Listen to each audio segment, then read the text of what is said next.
Здравейте! Както чувате кучетата, ние сме на Гатър Якоруда. Благодарим първо на Ибрахим, че ни покани. Да ви обърнем внимание сега на всичко, което предстои, което се случва. Здравейте! Благодарим за поканата. Здравейте. Представете се, моля. Ибрахим Камбер. Работя за дружество град Якоруда. Това е Гатера. Обучаваме тук ловли кучета от околията. Върху каква площ е разположен Гатера? Разположена е Гатера на 12 декара. Водата никога не пресъхва. В момента отглеждаме едно прасе, което го обучава малки, големи. Откъде идват при вас водачи на кучета? Водачи колеги, на кучета ловци? от селата, околията, Гоце Делчев, Велинград. Прасето е към 6 години, много така спазва дистанция с кучетата, обича малките, работи с големи кучета. Това щях да ви попитам доколко е премерен риска, защото има много свирепи прасета и е опасно за кучетата. Как съблюдавате да не се случват инциденти? Просто прасето е подбрано, което отговаря на изискванията на ловджиите. Кротко, към малките кученца се отнася много добре, не ги напада, а големите леко ги така надържа на дистанция, не напада особено кучетата и ловджиите го одобряват за обучение на кучета. Коя е подходящата възраст, защото постоянно има регистрирани нови ловци, а нашата група се множи многократно всяка година, а тези, които предстои да вземат кученца, за вашите терени във вашият регион, кои породи кучета са най-подходящи и коя е най-ранната възраст, в която могат да доведат тук кучето, за да се обучава?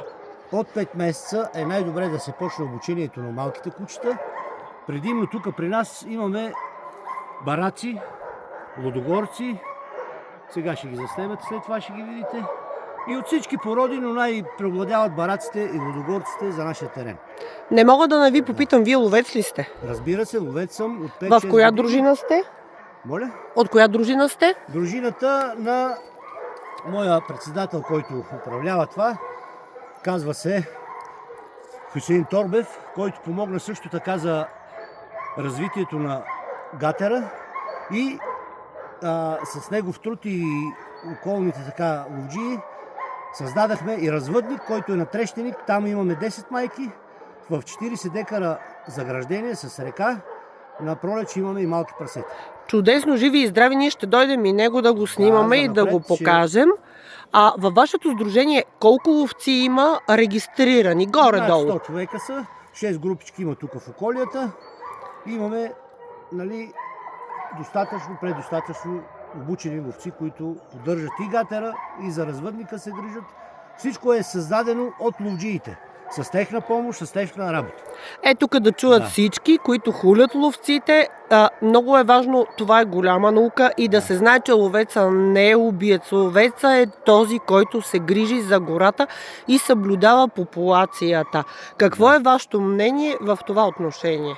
Взимали сме мерки. Тази година внесахме от Трусе, от Видин, сърни, които са благородни елени в напреднала възраст. Малки има. 12 бройки внесахме кошути. Закупихме прасета, с който направихме развъдник и така да има занапред в гората животни, с които да се забавляват нашите любимци и да се развива. И сега за непосветените, защото имаме и много зрители, които не са ловци, кажете ни, за тези, които ще кажат, че по този начин тормозим прасето. Разкажете как точно стоят нещата, защото хората не могат да схванат как да разграничават това положение. Обяснете как се грижат ветеринари за прасето. Храната е в изобилие. Първото, което нещо да съди едно животно в гората е храната. Второ, обстрелва се само мъжки индивиди. Сърните, елените са забранени за обстрел. При вас има ли елени? Да, има благородни елени. Внесахме от Видин 12 бройки, мъжки и женски. Красота. И те са по гората разпуснати, не се обстрелват. Това е за народа да знае, че се развива. Много е важно да се знае, гората с че ловецът се грижи, а не унищожава. Не. И да засегнем и темата за бракониерите. При вас намират ли се такива или успявате да опазите терените си? Почти хората си го направиха така, че за всичко се грижат. Не се прави браконьерство, няма такива неща вече. На изчезване е това. Това е било едно време, сега няма браконьери, животните са свободни, по гората заснемат елени, сърнички, които се движат свободно. Да кажем нещо за тези, които в ловно време, въпреки че сега сме извън сезона, излизат на екскурзии. В нашите райони е много трудно да им обясним и няма достатъчно информация. Случва се да излезем, да направим гонката и да има туристи. Как да популяризираме дните според вас, така че обикновеният човек да знае кога за него е безопасно да се разходи в гората? Не, че е забранено, не, че ще ги спрем, но да бъде безопасно. Това се знае. Събота и неделя са ловни дни. От преди Нова година се почва лова до февруари месец.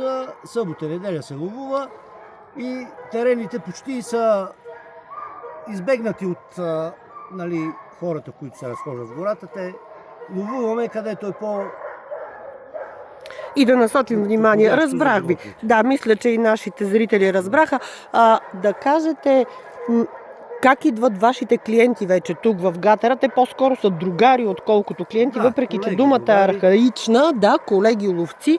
Кои са дните, в които е подходящо да дойдат тук? Почивните дни винаги идват събота, неделя. Сами ще се убедите сега, над 10 джипа има събота, неделя. Тази активност е постоянна. Да, аз работя не постоянно, защото не се знае кога човек може да пътува, кога гледаме да угаждаме на клиентите. С уговорка има телефони, има фейсбуци, рекламираме, пускаме хората, когато имат те възможност да отделят за любимците си час-два. Чудесно и похвално е всичко, с което сте направили. Поздравявам ви, адмирации.